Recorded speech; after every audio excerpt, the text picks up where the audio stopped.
Hello, everybody, and welcome to this week's episode of Magically Cruising, the cruise podcast where we share our personal cruise tips and reviews to help you make the most out of your next sailing. My name's Kira, and I'm an independent travel agent specialising in all things cruise, Disney, and North America, and I'm joined by my fellow co-host. Hi, I'm Sarah, and I write all things cruise and family travel over at Mini Travellers and on YouTube, and Sarah and Donna over on TikTok. And today, Sarah, this is a topic that you kind of WhatsApped me today, wasn't it, before we started filming? So we kind of thought we'd change the schedule a little bit and talk about this because I'm going to soon be going on a Disney cruise. And a lot of people do ask me all the time, like, why are you going on a family cruise line without kids? But also what you shared with me today as well kind of triggered off a conversation about why we love sometimes sailing these multi-gen cruise lines because they have adult-only spaces. So what we thought we'd do today is have a bit of a conversation and share some kind of tips on the topic around kind of can adults even, have a good time on a multi-generational cruise line like Royal, Disney, NCL, for example. Yeah, it's a really interesting one, isn't it? And I mean, you know my thoughts on this anyway, but because there's a lot of vitriol surrounding it, and people are either in one camp or the other. But then because this week there's been a few cruise lines have made a few decisions based on summer holidays, I'd imagine, that sort of changes. Well, it influences how people feel, doesn't it? Because if cruise lines are starting to ban children from certain areas, in a Facebook group the other day, and the lady had shared, it was like a 1 minute video. I didn't really get it. Just saying that they'd banned kids from the crow's nest. And I think she was trying to build up anger against P&O. Anyway, it didn't go her way. Really? Because everybody... But I mean, she obviously did it to go a bit viral. It was a minute and a half. You know when you're rolling your eyes, but you're thinking, do not comment on this. Yeah. And I get it. I mean, she was saying, well, my son's really well behaved. Yep. So, but... that's irrelevant, isn't it? Yeah. That's irrelevant. It's not about, and this is the thing with this, that it's not about people and their kids. It's about a collective of kids, and adults need a space. But I think, she was trying to build up a big hurrah against P&O and cause a bit of fake outrage. But didn't everybody said, oh, that's a great idea. Yeah, good. Kids should have areas that they can't go. And it's also happened in one of the Royal Caribbean groups that they've banned children from... Swim and tonic, isn't it now, on Icon class? Which originally it was meant to be anyway. I don't know why they let kids in. Well, I got a bit confused by it because I thought that was the case, but apparently no. There's a different venue that was originally Cloud 9. So Cloud 9 was originally the adult-only space, but it was the only adult-only space. And remember our episode where we talk about Icon, we did that. We were like, oh yeah, this is the adult space. And they changed it. So just before the ship launched from a previews to a sailing, they moved Cloud 9 from being adult-only and changed Hideaway Bay to adult-only. And Cloud 9 was multi-gen space. They've now changed that now. So Cloud is not Cloud 9, but I believe it's a similar concept. It's a swim up bar area. It's the upper area, basically, of Swim and Tonic. But I think what people were moaning about, at least anyway, who were on board, was they were trying to have a drink in the swim up pool bar. And obviously then kids are jumping in and splashing type of thing. And it's just one of those juxtapositions of you're having a adult drink in a swim up bar and you've got kids jumping in the pool next to you and splashing you as you're drinking your cocktail. And I think it just makes sense for a space like that to go adult only. Apparently because it's quite hidden away at the top of the ship as well. Not a lot of kids found it. It was often quite quiet anyway. So I think they've just gone, let's go all in rather than kind of dabble around a space that's not designed for kids, but we allow them in to go in. It's now the adult and another adult only pool. Do you know what though? These ships are so big, right? So when I went on P&O, my one and only time, and there was nothing wrong with it. I liked the ship. The staff were amazing. Everything about it I enjoyed. Yeah. But just not as much as Royal Caribbean. Yeah. But when I was on it, it was summer holidays. And the kids weren't a problem, but they were in all the pools. And it's like, for God's sake, I have one pool that they're not in. Absolutely. And I love kids. I've brought my kids up cruising. But you've got to respect the fact that people without kids want that space. And I think it's so important, though, I think, for kind of families as well, though. Like, we're an adult-only couple, which we're going to talk about separately, but, like, even families with kids, they still want time to kind of just relax and decompress as well. If you've got kids all day, and I don't have to worry about it, but I know what some families go through type of thing, you don't switch off, do you, from being a parent very often, because you're having to watch them constantly. Even if you're in the pool and you're sat further away drinking a cocktail, you're still mindful of what your kids are getting up to, where they're going, what they're eating, what they're drinking. So to have a space whereby you can kind of go there in the kids' clubs for a couple of hours, I'm going to go sit in the adult only area for a couple of hours to get away from kids is so important for families to kind of get that recharge moment themselves for the parents. Exactly. And why would you do that and then have somebody else's kids around you? Exactly. It's like, and that was the thing when the boys were little. It was like, you know, when you had those parents that are oblivious to their kids and their kids come and sit with you all the time. It's like, oh, come on holiday now. I've got an extra one. Like, why? And that used to really wind me up because I think, and I love kids and I love Royal Caribbean because I love being around families and they make me happy to be around them. And I don't ever want to go on a cruise where it's just full of Grinches that don't like kids. Yeah. But if you've all got your own space, you're all happy. And I think that's why these changes are a positive thing, because I think the parents, like you say, need their own space. The kids have got their spaces. The kids have got multiple spaces. There's so much. Do you get what I mean? to do. Absolutely. I think there's more space for kids on these ships sometimes than there are for the adult onlys, if you get what I mean. Like these are limited spaces. So the Icon class, for example, I know quite well. You've got one swimmer bar there now, which has just been added, but then you've got Hideaway Bay. Now, Hideaway Bay is quite big, but it is one of two spaces that's available just for adult only type of things. So it's not actually that much space. So I don't know why people would bemoan that when, especially the Icon class, they've got the family neighborhood surf sides, isn't it? That whole section of the back of the ship is completely dedicated to families. There's very little down there that adults will benefit from if they don't have kids. But then you add in as well, then you've got the water park area as well. So you've got all the thrill park with all the different water parks and slides. Now, I know, again, adults can go on the slides. It's not like they're banned, but that is primarily aimed at families and, you know, young at heart type of thing. Golf on board, sports plexes. I know, again, these are all multi-gen spaces, but they're going to cater more to the younger and the more athletic than the kind of, you know, older customers who are likely to just want to sit by a poolside and read a book or drink a few cocktails and relax. And can you imagine the furore if a group of adults, because there was space around the toddler pool, all went and camped around the toddler pool? Can you imagine what all the parents would be saying? And I think that's stopping the kids running around because, like, I'm drinking my cocktail, stop running. and they're here they'd be like, they're here and this is the only space that we can sit with our kids, and they're all blocked. And you know what I mean? So there's a reason that the brands do it, and I think everybody should embrace it because they're thinking of everybody. And just because one person says, well, I want to go in that pool, well, do you know what? Leave your kids at home then. Yeah, or choose one of the 6 other pools that are available for families on board the Icon class. And that's the thing. It's like some people, and this is on both sides of the fence, people with kids and people without kids, no matter what they've got, they're not happy. They want something else or they want something more or that isn't enough. But yeah, and it's like the woman that was saying, but my child's well behaved. It's still a child, and if that child gets upset, you've still got to comfort it, and that's still creating a child environment in a non-child thing. So, and as I say, we followed the rules when our kids were little and had an amazing time. We didn't feel like we were missing out. And this, following on from this, is something that I've been kind of sitting on for a while as well, is this kind of artificial rage that social media is now creating as well. Like, if you look at some of the latest, like, I know, like, clickbait's always been a problem, but it's on a whole other level now, whereby people are saying things that I actually think they don't genuinely believe in anymore. They're just saying it because that's what the algorithm wants. The algorithm wants to anger people either side of the conversation. They want you arguing in the comments and the chats. So that there are I've seen so many cruise profiles now on Facebook and TikTok especially that have popped up that are just posting, in my opinion, we used to call it ship posting, I will say, but you can replace the P with a different letter, where they're just posting any old crap designed to trigger you, negative or positive, to start an argument. And that's what these types of things do. They start spreading because people want that, because the Facebook groups love it, the algorithm loves it, and the ad revenue loves it when people are arguing in the comments. And I'm just bored of it now. I switch off to so much where I just scroll past a lot of this stuff because I'm like, it's just artificial rage at the end of the day. Why does it matter on a ship the size of Icon that one bar has gone adult only? And I think the people that have, and in the threads, a few threads that I've seen, it's not gone the way that, and even in it was Royal Caribbean for kids groups, it didn't go the way she expected, because all the parents were saying, great idea. And then one woman said, and which made me laugh, those adults don't get out of that pool all day. My kids are not going in that water. And I thought, I'm not going in there. I'm not. I'm going to go to the kids' pool. I say the chlorine's twice as strong in the kids' pool, isn't it?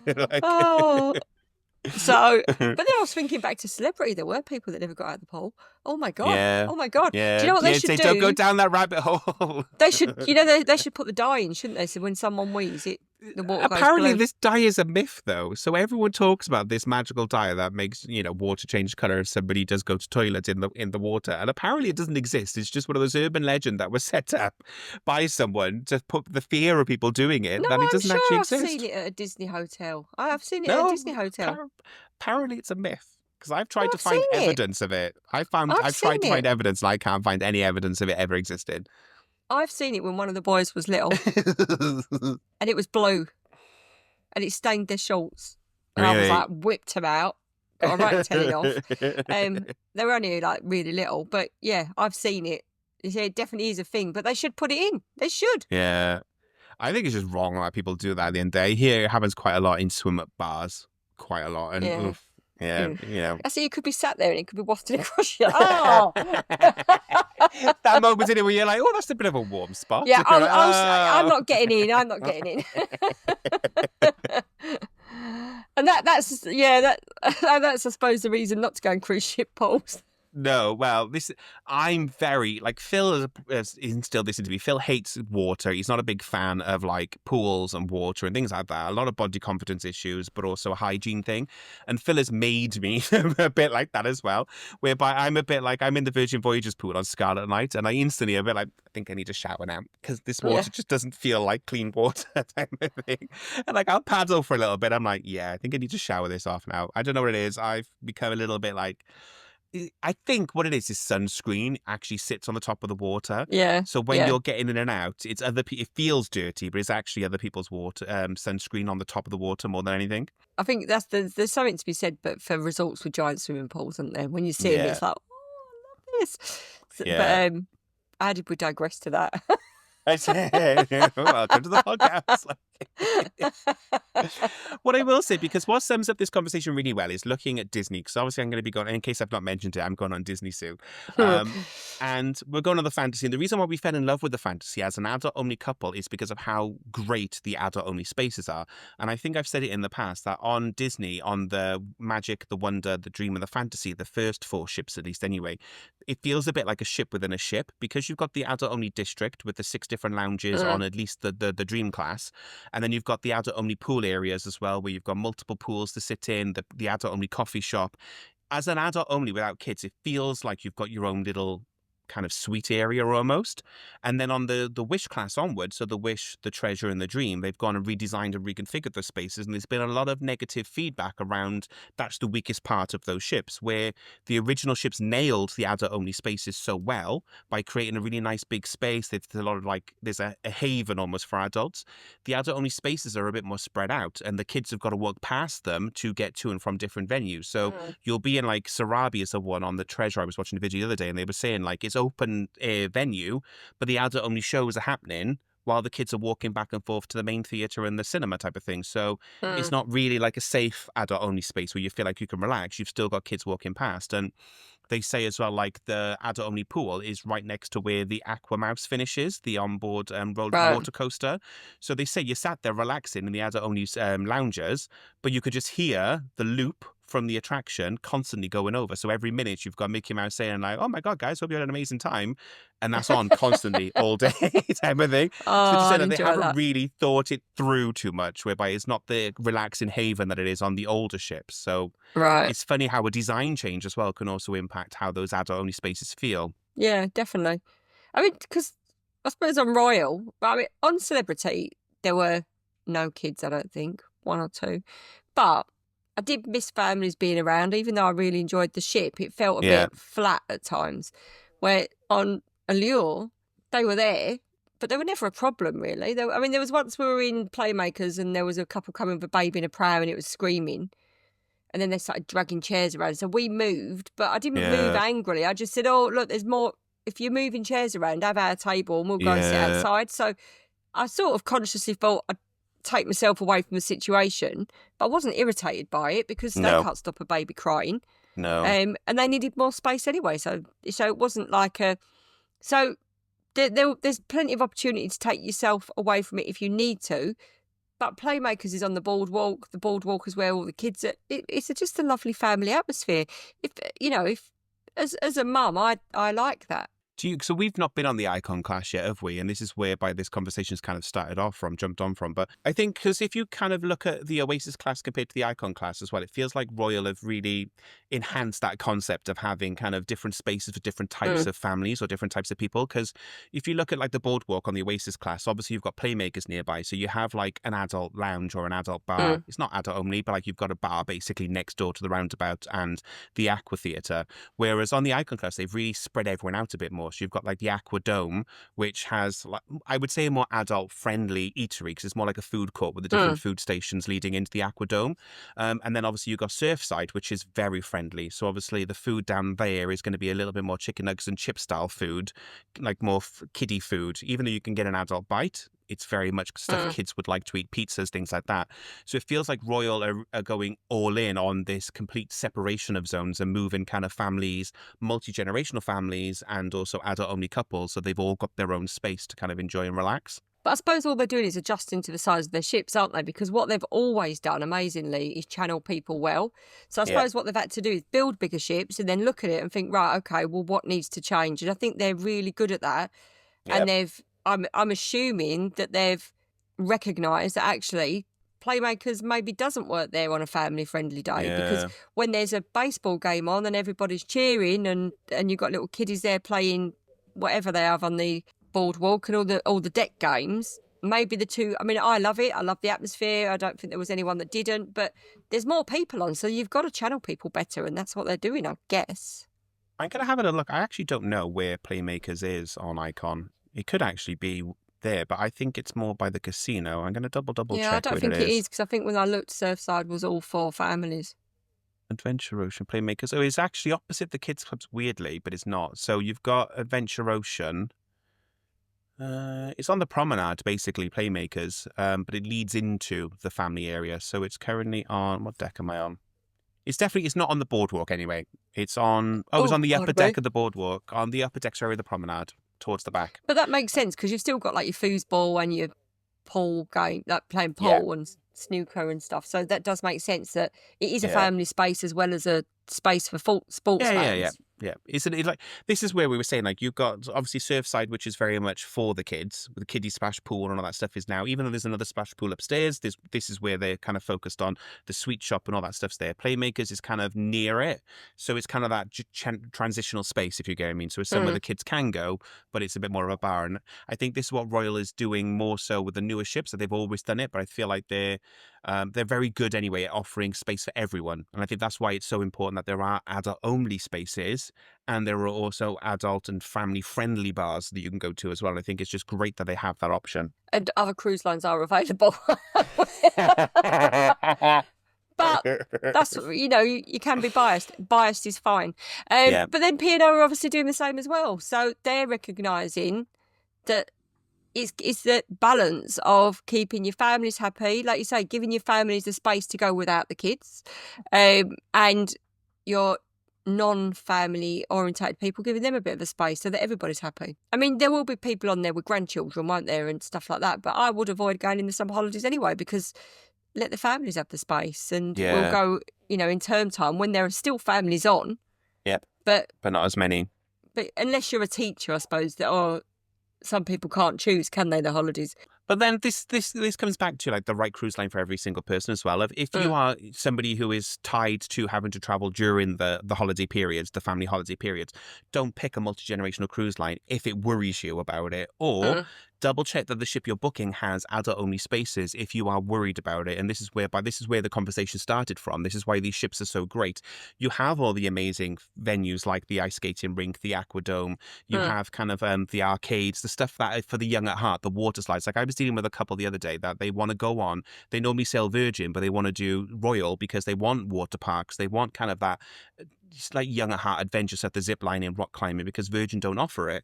But they also don't want to be around kids either, because they're an adult-only couple. So they were worried about, like, will I be inundated with kids? And it's like, well, no, there will be kids on board, but you have your spaces to go to away from the kids, like on the Oasis class, the Sanctuary, isn't it?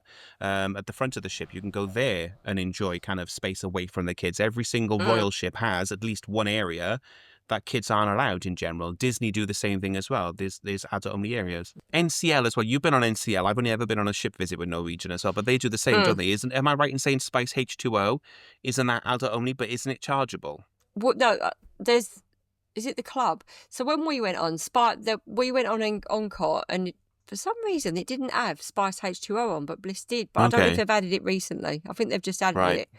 it. But I forget about NCL, and I really, really did like it. But there is a Yeah, club, like a beach club area as well, where you can go and you can pay to go in that. I can't remember what it's called. It's not a beach club, but it was a club. But we were going to book and couldn't. It was fully booked. But you don't actually need to because we're not sunbathers. Because you've got all on. Is it like on the promenade deck? You've got all the restaurants and yes, bars that open out onto the promenade. yeah, So you have all sofas along there. So we tended to be out all day. Then we'd go on the top deck, right on the top deck, away from the pool, and there weren't many kids on there anyway. yeah. But again, the pool was busy, and we'd all have a few cocktails, have a sunbathe, and then we'd go and play cards or whatever and ran down on the promenade. So there's loads of spaces to go. Plus, you've Yeah. got all your slides, you've got your racing car. It is a really good cruise line, NCL. I don't know why we haven't booked on it Yeah. again, to be fair. I'm thinking of booking it for, this sounds so weird to say it, but like for 2027, I think now. I think because our Uh, 2026 schedule's packed at the moment. We were chatting after coming off Princess. I was like, the only two mainstream cruise lines that we haven't personally tried other than ship visits are P&O and NCL. And I think NCL is going to be the next one. I think I'm going to book on to one of the Prima class ships in 27. yeah, I'd like to do one of the Prima class. And I Mm, loved Encore and Bliss. They were both great ships, like I say. yeah. We enjoyed, and you know, I was saying this to Chris the other day, the food was brilliant because you have the Yep. package, you go in more speciality dining anyway, and we paid for an extra one, and that was all outstanding. The food is great. I just think I forget about it. I sort of discount it, which is a shame. Yeah, and the thing is though, there's only so much time a year we can sail. Like even with the blessing of the job and the access Mm. to things that I get, even I sometimes have to go like, but I have to earn money. I have to find childcare. I have to find all this type of stuff. I say childcare. I've got a French bulldog, not an actual child. Um, I have to. I just can only fit in so much and be available to kind of to make money and earn money type of thing. And it gets quite easy to get overwhelmed by all these things. And sometimes you want to go away and try something new because we're both content creators. We're both, trying to showcase the whole wider cruise industry. But then you also kind of want to go, but I want to know I'm going to have a good time. It's a risk to try something different. So that's why, recently we went back on Princess because we were like, well, at least I know I have a nice time on Princess. I know what I'm going to get myself into. And we didn't want to risk trying something new like NCL and go in like, oh, actually, we didn't have that nice of a time. So there's a double-edged sword, isn't it? Sometimes you want to go with that kind of hug, You'd have enjoyed NCL as well. It is they're great. They are, and the ships are so contemporary, and I love that about them as well. They're very well planned, well designed. I can't think of anything I didn't like about it. I genuinely do not know why I haven't booked it again. I'll be honest, what it is, and I feel like this as well as a travel agent, the marketing at the moment in the UK, Royal Caribbean are investing a lot into promoting in the UK. So we hear a lot from Royal. They're sponsoring, obviously, things like the Eurovision. They're very, very prominent in how they're marketing, same with celebrity as well. And I don't feel like NCL has as confident a marketing strategy for the UK as all the other cruise lines do. So they often get a little bit overlooked. Is also as well just the itineraries that they offer don't fit in very well for the typical British market. The 7-night sailings, they tend to do a lot of unusual open jaw 10-night sailings. So it's quite difficult to find a sailing that's like 7 nights round trip from Barcelona. And I think that And it's the hinders. rubbish ships. We get the rubbish ships, don't we? Didn't want to say that too loud, but yes. Yeah, I'm just going to say it how it is. And it's like a carnival. We get the rubbish. So why would you go Yeah. on it? You wouldn't. And Do you get I me? actually know someone that went on NCL and went on an older ship, and she said it was awful. And she said it was just, they got their money back. It was that bad. And I was like, but this is Really? amazing. But that's the thing. You've got to fly to the Caribbean, and that's probably why. Do you get what I mean? And like, we had Aqua doing a preview from the UK and she'd done a transatlantic from the UK, but now Aqua's in the Caribbean year round. And Aqua's the ship we're thinking of booking on, to be honest, and doing a Caribbean sailing on her. Because she's designed for the warm weather. She's very much, that's the nature of that ship. But I think in 2027, a Prima class is leading from the UK. I don't know which ship it is, though. I'm going to guess it is Prima, the original Prima class. I don't know the itineraries. I'm guessing it's going to be longer sailing. She was doing a season from the UK going back and forth Iceland.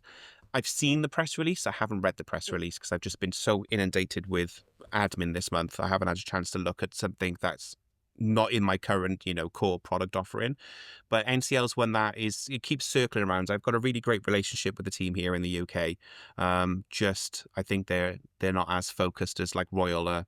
Very, very prevalent in my mailbox. It's like with everything. Like getting off that NCL ship was a blooming nightmare. It took ages. Mm, But it's all the things that NCL could learn from Royal and Celebrity, like yeah, bringing some of your best ships here.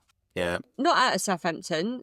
I mean, yeah. yes, out of Southampton for the people that want to do that, but out of Europe, bringing, because we've got the ugly one that they. Escape, not Escape, Epic. Yeah, it's the one that you can, the bathrooms are glass and. It looks like a skyscraper. Yeah, Epic. Yeah. It looks like a So that's what skyscraper we've got escaper for going the out of front. Europe. You don't look and think, oh, I really want to go on that ship. But so Yeah. that's the thing. I think that Royal and Celebrity are very good at saying, right, let's showcase our best here. Yeah, definitely. Let's use it as when they renovate them, they're using it for that. But then they're getting people out to the Caribbean because they're going, well, I want to go on the bigger ships. Yeah. Well, we've been blessed the last couple of years with Royal, at least anyway. We've always had either the newest Oasis class or the Oasis class that's had a massive refurbishment. Yeah. So we've been very blessed the last 3-4 years. And I'm unfortunately, and I've talked to various brands about this when it comes to how I like to market, I need a hook. You need something to get people in with. So you can easily say to somebody, go on board the brand new ship that's had £100 million renovation. But kind of go on the ship that's got the most controversial design at sea, Norwegian Epic. No. Often discussed as one of the worst layout ships type of thing. It's a different way to promote it and sell it. And like NCL have a very loyal client base as well. And I think there's a degree of that as well. You really need to kind of understand the brand to sell it well to those people that love it. But I think it's a great product. And I think it does incredibly well with Americans. Because when I went on the ship visit, it was inundated with Americans coming on board type of thing with a handful of Brits. So I think it's just, they're not in the same position of targeting Europeans and things like that I feel like Royal are. But I think it's a great product if you go on the newer ship. I think the older ships, I mean, I've not been on an older ship, but they just look really groovy to me. And groovy. There's a good word for it. They've not been, there doesn't seem to have been the investment, or they don't, if there is, they haven't shouted about it. I don't know. But as I say, when I was on it, I loved it. I loved the brand. The food was brilliant. The entertainment was good. Yeah. There wasn't anything I didn't like about that ship. And yet I've not rebooked it because I don't want to go back on, because I do. Because we're going to talk about this again in another episode that never comes, but the private island wars as well. Have you seen that NCL have decided to throw their hat into the game as well now, and they're investing millions into Great Stirrup as well. And they are going to have now the tallest water slide in North America, beating Perfect Day Coco Cay, which you can see from Great Stirrup as well. So like they're definitely firing shots across the ocean to the island next door to them type of thing. But I think that'll be good as well, and I think that will definitely help entice someone like me as well, because I love the private island experience you get with cruise lines. So the fact that NCL are investing now and building a whole new water park, water slides, lazy rivers, swim up pools and bars and everything, because I do feel like out of all the private islands, theirs is probably the one that needed a bit of help compared to the others who have just recently invested millions in all of them. I suppose it was everything that you'd want in a private island, which was a beach in an idyllic location, because that's what it is. But obviously I don't like sand, so that doesn't work for me. I went, looked, got back on. But there was nothing wrong with it. But you could see Coco Cay in the slide, so probably that's a bit of a... But I do think there's a real big argument now for these ships are getting so big, they're just not welcome. And I think that's getting more and more common. This is the big debate type of thing of the reason why they're building so many private islands is the taxations on them, but also the return on investment. But equally as well, it's just not there's too many. I never believe there's too many ships. If you look at the number of the percentage of travel that cruise lines provide is quite small on the grand scheme of global tourism. So I think there's definitely room for more ships, but a lot of ports are starting to get a bit like, we don't want too many mega ships coming into our ports. Yeah, because it's not that, it's the volume of people in the port, isn't it? And it's like when we were on Virtuosa, getting on and off the ship in Cherbourg was a nightmare. It was a nightmare. Oasis is, again, Royal, very good at getting people on and off. But when you're in port, that's a lot of people to be in a port. Yes. Yeah. And it's not so much can the city handle it. Like, I think the city can, like Barcelona's a prime example. Barcelona can Yeah. handle that number of people. The problem is the infrastructure, the taxis, the coaches, the buses, all that type of stuff. That's where these cities get impacted the most, if you get me. It has a massive impact on kind of, local traffic and things like that. That's where the impact is. It's not that these destinations can't, because people go off and they go further afield. Some people stay on. Like, it's not can these destinations handle it. It is very much the infrastructure, as you say. You've got thousands of people getting off and taxis lining up and all that type of stuff. It just causes a knock-on effect to the locals who live there, and that's where the antagonization is coming from. Well, look at Santorini. Exactly. And it's not And Santorini can handle it. It's the cable car system, the donkey system, the ferries, all that. That's where it crumbles. If you literally got off and you were at the top automatically, I don't think there'd be half the yeah, complaint. because Mykonos can handle it, can't it? When we went to Mykonos, there was 3 ships in, and one of them was Odyssey, which is a big ship, 4,000 and something. They manage. I mean, there was busy areas. We walk away from that, but Yeah. and the people are, people are spending money. It's great. Yeah. But with Santorini, I think it's the stress of. It's the cable car system. It's just not designed for the volume of people going in and out type of thing. And that's where I'm a firm believer of. I don't actually think the problem with tourism is cruise lines. The actual towns, cities, restaurants, they all benefit from it type of thing. It's infrastructure, taxis, transportation networks, things like that. That's where the struggle is. And every time I've gone off a ship, every time I've got irritated is when I'm having to deal with those barriers. If I can get off and just walk into town and go explore, it's lovely. And I don't feel like the town's too busy type of thing. It's when I've got to go get a bus, transfer, train, taxi, something. That's always where I'm like, oh God, this is just, it's not fun. That's the thing on our TikTok, which is Sarah and Donna cruising with kids, cruising for all. I can't remember what we are, but we're Sarah and Donna. Cruise tips. And a big thing about that we've found really works is when we're in port, showing people how to get off the ship, because that's what overwhelms people. It is, yeah. And it's like, funny enough, our friends we're cruising with next year, she rang me and said, right, I'm going to book this tour to Pompeii. And it was so expensive. But then when I said to her, right, okay, well, you can get a bus from outside and that's quite easy. Yeah. Go early. You've got to book tickets now for Pompeii, haven't you? You can't just turn up. You can only accept so many people a day. And she was like, oh, it's not difficult, is it? I said, and like people that, I mean, the trips, the cost of trips to Sorrento is eye-watering. Yeah. €35 return each on the ferry. Do you get me? And the cruise lines prey on this, if you get me. And like, I don't think they do it intentionally out of any sort of malicious intent. Obviously, what we all need to realize, right, is the cruise industry is an industry. They're there to make money. So you can't like be naive and go on and expect them to be helping you for the love of the beauty of sailing type of thing. They're there to make money. So, I'm not knocking what the cruise lines do when they charge what they charge for their excursions. That is the business at the end of the day. I can't honestly come on the podcast as a travel agent and not say we're not in it for money, but they're not there to either make it as easy as possible for you. So you do need to do a little bit of research and take some accountability for the fact that you are visiting a new destination and you need to be aware of it. I'm guilty of doing no research whatsoever and failing for the consequences of it at the end of the day. And I take ownership of that because I'm a lazy traveler. I'm very happy to walk around and see some nice buildings and sit in a coffee shop type of thing. That I wouldn't be disappointed if we didn't see everything, but you have to take some responsibility. If you're not, pay the premium for somebody else who's doing the thinking for you. And that's what you need to realize. That's the service they're providing. They're not doing anything wrong. They are offering you convenience. Exactly.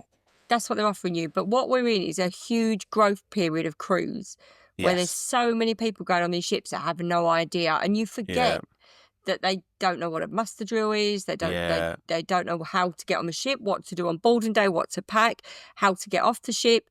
And it's actually because when we started cruising when our kids were young, it was Adventure of the Seas, it was Grand Princess. They were massive ships. They're Back tiny then, by today's standards. So to learn and find your feet on something so much bigger must be so much more overwhelming, especially for families. That's why I thought this topic would be interesting, because I think some people kind of don't appreciate that. They see all these kind of modern contemporary ships that have water parks, rock climbing and all that type of stuff. And they go like, oh, it must be awful to go on that ship as an adult only couple. Or I'm going to be bored then because I'm going to be sat down watching the kids in the water park all day. And that's why I kind of wants to have this conversation, as vague as it's been, just to say to people like, no, you have your own adult only spaces, but then you also get to enjoy other spaces on board the ship with the family as well. Like it is, these ships that are the multi-generational ships are fantastic, and you don't have to feel like you're missing out because so much space is dedicated to other people than just you personally. That's a good thing because they're going to be spread out. Yeah, definitely, definitely.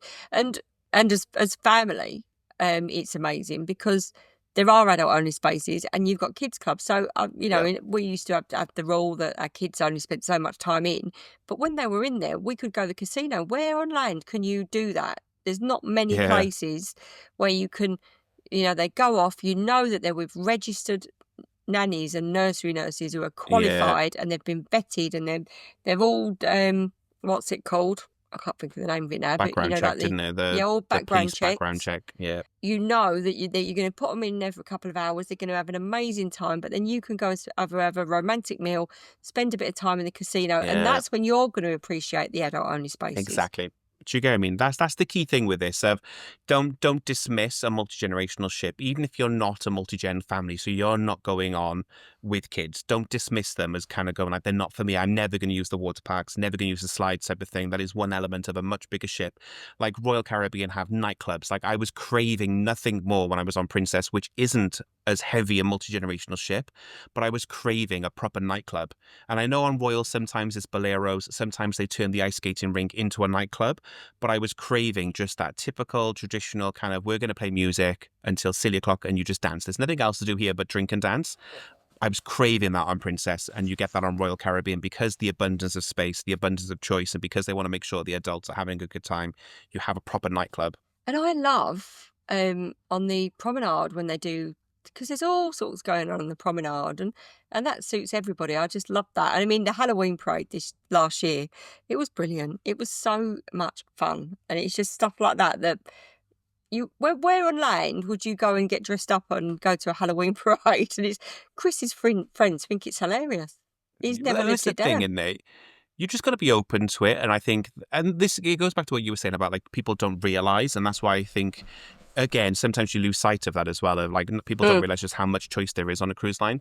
One task similar to your Halloween parade was Disney as well. So on the transatlantic, they did a boat making competition. Now we didn't know nothing about it, and apparently other people who are regular transatlantic sailors knew of this and came on board prepared. So I was very, very annoyed that I didn't get the memo on this. But the competition was technically you were supposed to scavenge around the ship for the first 4 days and speak to the different departments to get like, recyclable materials, this, that, and the other to build a ship. And you had to sail it on the pool on one of the days. And other people went hard. And you could tell that they were bringing supplies on the ship. I don't care what they're going to say and defend themselves, but they were bringing on supplies from home type of thing. But it was a lot of fun to see families doing that together, but Yeah. also couples as well doing it and having a bit of fun. Some were obviously the novelty entry of like, it's completely made of cardboard. It's going to sink the second it touches water. Others were building elaborate, like they built pirate ships on board. And I'm like, you definitely brought those props from home. Like, but it Yeah. was just cool to see that type of thing, to see it's not just something that just the kids can get involved in. The adults can get involved in it as well. Do you know what though? When my kids were little, if there'd have been something like that, I'd have been all over that. I'd have been prepared. I'd have had sales made like with stickers. They'd have been personalised and branded, because that is something that when you get on a holiday, you can go. Let's find a space and let's build our ship. And it's Do you something for get the me? family to do. To be Yeah. fair, I'd probably still do it now. Me and Donna, if we were somewhere, can you imagine? And they did that. Do you get what I mean? I mean, Donna's going the other week. Right, so we need. What was it she was saying we needed? A car for Halloween. So we need to make Oh, a cardboard car. oh, because you're going as the Flintstones, didn't you? Yeah. And I was like, and how do you propose? I said, you can take it in your luggage because I'm not taking it in mine. But she's like, well, we'll just all, like, we can paint it and have a car. We can all, like, do that. I can't even make that noise when they all run. And I was like, Donna, we don't need a car. But it's just, so we would be all over that, definitely. We'd love that. You don't get things like that very often on the non-multi-gen ships. That's what I'm slowly getting to type of thing. Like, Princess, like I say, they had fun activities. I'm not knocking them, but they weren't fun activities like that where the young at heart can enjoy themselves. Cunard, for example, I had a lovely time on Cunard. I have nothing negative to say about Cunard, but it's a very different type of fun than you're going to have on a multi-generational ship. And I think that's what I guess that's why we're so passionate. We love that young at heart, that playfulness, that kind of crafty, dancing by the poolside, all that type Mm. of stuff. It just makes you feel a bit more like, yeah, this is a holiday. Everyone's different. And I think that's the thing. I get very Yeah. defensive when people dismiss the multi-gen cruise lines. Well, one of my cousins, her cousin, and they're young, in their 20s, live in London, got great jobs, and they only go on Royal Caribbean and MSC. Now, the MSC, they tend to do out of America. They're like the big, what are they called, class The ships? seaside, seashore, seascape. Seaside, yeah, those, Yeah. and Europa. Um, but they're and Royal Caribbean, and they're the ships they go on, and they've no Mm. kids, but they're a young couple that like traveling a lot, and yeah, because they love. She said, I was talking to an event recently, and she said, I just love what it brings, and it's as a young couple, it's just so alive and vibrant, and that's what people don't think it is. It is vibrant. It's having young people around you makes you young. Do you get what I mean? And I was literally thinking in my head, like, I remember some of the fun things we would do, whereby, like, the idea of making flubber on a Disney ship or decorating a cupcake to look like a Disney princess. I love things like that are a bit silly, a bit fun. Mm, They're not taxing on the brain type of thing. Wine tasting on Princess was lovely, but I was like, I could just drink 5 glasses of wine in the bar. Like, mm. there's no extra, like, even though they were teaching me this, that, and the other, I was like, I could just drink 5 glasses of wine. But where else in the world are you going to make flubber? Or where else in the world are you going to decorate a cupcake to look like Stitch? And like we were thinking about it with Phil, we were saying like Disney, the animation class, the fact that you can go on a Disney cruise line, you can go to an animation class to learn how Oh to God. draw from a Disney animator.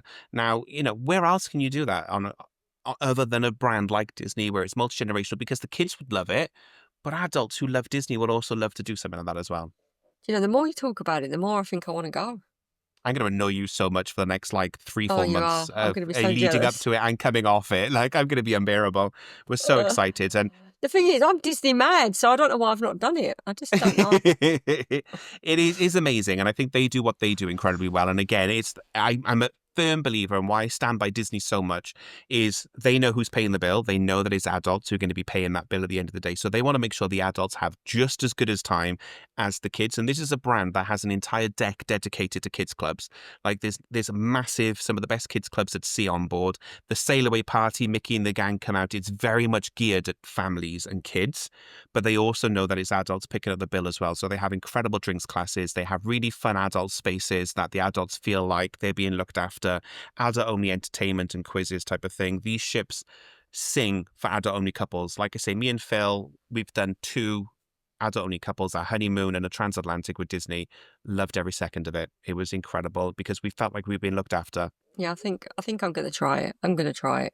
Yeah. Just because, I mean, I love Disney anyway, but I mean, just the cocktail making classes, I'm Do, sold. do you get what I mean? Like the whole thing of going inside the Haunted Mansion lounge on the Treasure, going into the Star Wars lounge on the Wish type of thing. They don't have theme lounges like that on the older ships, Mm, but that in itself, to have those themed cocktails, but like the mm, Princess and the Frog lounge, there's just so many fun things, so many cocktails, and I'm biased, obviously. My Magical Travelers, the name of my travel business, I'm always going to mm. favor Disney type of thing, but there's a reason why I set my business up to imitate or sell Oh, Disney. It's because what they do when they do it incredibly well.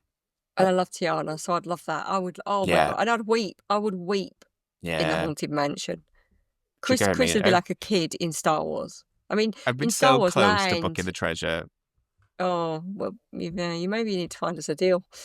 When I find one for myself, I'll share it with you because that's the Yeah, problem. It's like yeah. it's not the cheapest of cruise lines, but Mm. it is worth it. There's no denying it's worth it type of thing. But Disney does come with a premium, unfortunately. But it is totally worth it. I'm so excited to be able to get back on board and try it, especially on the Fantasy. Well, the Fantasy was my first ever cruise ship. We did a honeymoon on it, so I'm very excited for that. And there's so much to be excited about, I think, for families, multi-gen families, jet, because you've got the thing that you're stopping in all these amazing ports. And for me, Yeah, that's a huge part of it, the port. And totally. Yeah, I love Italy. But like when we're traveling with friends and they're traveling with their kids, but their kids are older next year. And you can all get off and do something different. And I think that's yeah, amazing that, like they've never done Pompeii, so they're doing that. We're going to go to either Capri or there's an Italian island that I've yeah. not heard of before. So I think I might do that. Um, so, but you can all get off and do something different. And when the kids are little, everybody can get off and you can just go for a wander and find somewhere that sells ice cream. Yeah, sit on the beach type of thing, find the local beach, Yeah. sit there for the day and have, and you can't underestimate that as well. Like I realized that on the Princess podcast as I was editing it today, of just like ports are just as important to the cruise experience. I think we're, unfortunately, with the ships getting shinier and shinier and adding more and more stuff on it, we're losing sight to some extent of the destination is just as important. And that is why I'm just not interested really in the private islands. See, but that's the thing. I think it's that like between the Yeah. two. Yeah. Yeah, I'm just not like if I see one on an itinerary, it's like, and when Labadee was cancelled from Celebrity, I was like, yes. You were very happy when I sent you that email. You were like, not bothered in the slightest. Yeah, because I just don't get it. I'm just going to sit off the ship with the Yeah, ship people on sand. I like to go out and yeah. explore.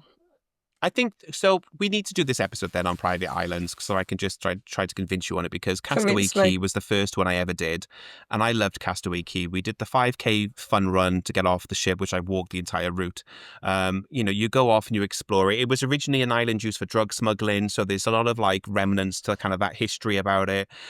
You get to go off and explore and see kind of the untouched part of the island. If you go to the Watchtower, the Outlook Tower, and just see the rest of the island where it's not been touched and kind of turned into a resort. You've got the amazing beach, the adult-only beach. And again, that's the thing. Disney, you wouldn't think it, but their private islands have adult-only beaches as well.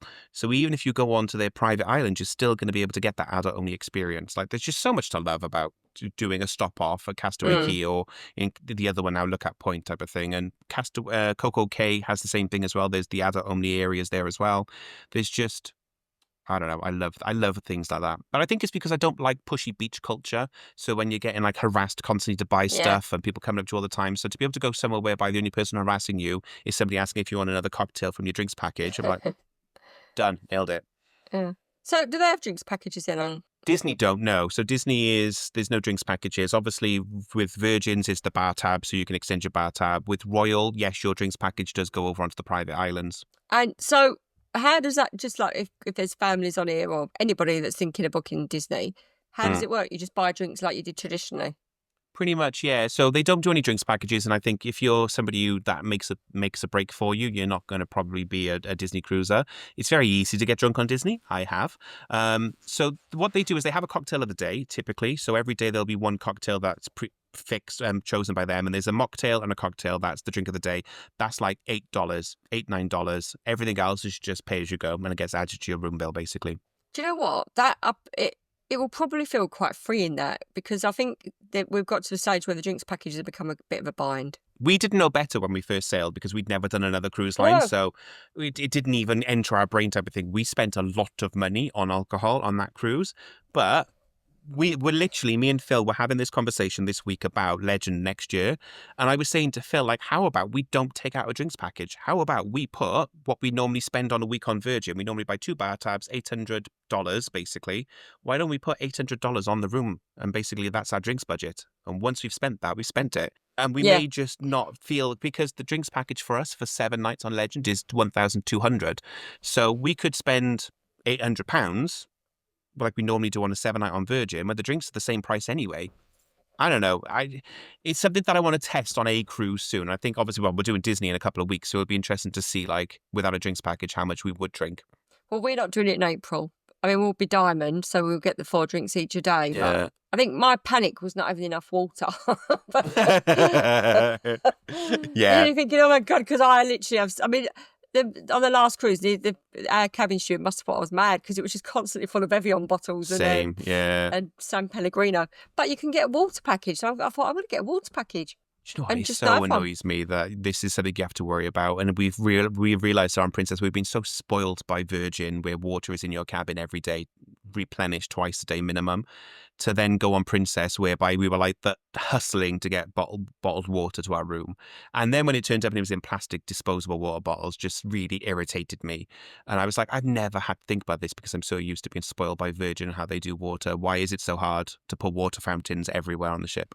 I know. I mean, that is one thing that P&O do well. They have a lot of water fountains. I drink so much water, so much. And if I don't drink it, I'm almost panicking where I'm going to get my next drink from, because I just am thirsty all the time. So I just think it's a right that it should be there. But yeah, I think that's what we're going to do. We're going to get the water package. Oh, is in the which water package now? Just the basic soft drinks, or you're going to get water delivered to No, your no, room? you can you can order water to your room, can't you? Let's have a look how much it is. I was looking at this for Disney. I haven't got my booking reference yet because we're being hosted by Disney, but I was looking at it for how much. So you look at Royal, I'll look at Disney, and we'll compare how much. This is a sidebar of all Yeah, sidebars. this is like typical Sarah and Kieran. Right. I don't drink soft drink. I don't drink fizzy drinks ever Yeah. or juice. The only thing I'm thinking is, oh, but what about me mimosa in the morning? Chris is like, just buy it. Here we go. So I'm on the Disney website now, and you can look before you book of what the onboard gifts are, and you can have. Well, I can't remember. See, it's been such a long time. I know if you go up to the buffet station, you can get water for free there, and you can refill your drinks fountains. It's obviously if you forget to do that, you can also order room service for free. And we did. We were annoying, and we were ordering room service quite a lot to get water delivered, and we were ordering like a cookie or something to justify it. But a 12-pack of water, and I'll tell you the size. I think they're 500 centiliters. I think they're about 500. So they're 473 milliliters, which is 16 ounces, I want to say, in US. I want to say. Maybe it's not. I don't actually know. Sorry. Oh, there we go. Yeah, 16 fluid ounces, 473 milliliters. A pack of 12 is $30. And how big are they? So they're about half a liter. So these are 200 ml. Right, this is San Pellegrino. So 12 San Pellegrino. It's making me order it, won't it? Order it now, ready? 8 or 12 bottles, of course. And that is £21. So that's cheap. Okay, it's about the really. same. Well, Yeah. £1.50 a bottle. I guess that's the best way to look at it is break it down per bottle because it sounds like a lot. But then when you But break if it you down got per it bottle. from the bar, it'd be $3.50, wouldn't it? Dollars. And you'd be paying tax on it. Well, this does add the gratuity on top as well. There's an 18% service charge on top of that as well. And then Evian water, which is the 12 or 24. So 12-litre bottles is £23. Okay, it's cheaper than Disney then. But you can take. But then do you not get free soft drinks on Disney then? That's the thing, though. So you can just go up to the buffet and just get free soft drinks. And you can order on room service. Like I say, we didn't do this when we were on board. I don't know if we're going to. I think we may because we drink so much water and it's just a nightmare. But we did just order room service and they brought us tap water all the time type of thing. So it's a solvable. It's a first world problem. I can't remember water stations. It was before I made a note of things like that. But definitely wasn't difficult to get water. And room service is free on Disney anyway. So It's a dilemma.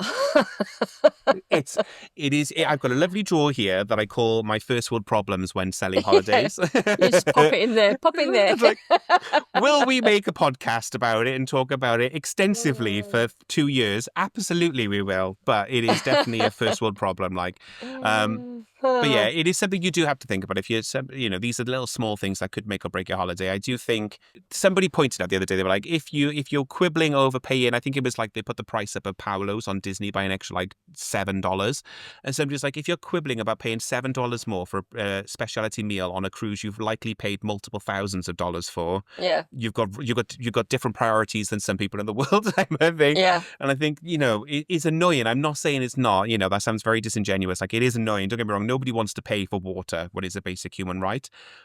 But there is a way to solve the problem. Get out of your room, go upstairs and get a free water, or ask for one before you go back to your room if you forget room service, or order the bottles in your room, or take it on with you. And some cruise lines allow you to take it on. I think they all do, don't they? But it's just the fact of carrying it on.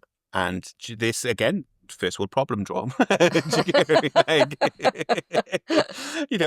want to do that because I got to carry it on. And I'm like, there you go then. I'm such a bad, I'm so unhelpful to some people. I'm like, yep, sure, absolutely. I agree with you. I get you. I've been there. I get you. But let me introduce you to my first world problem, draw.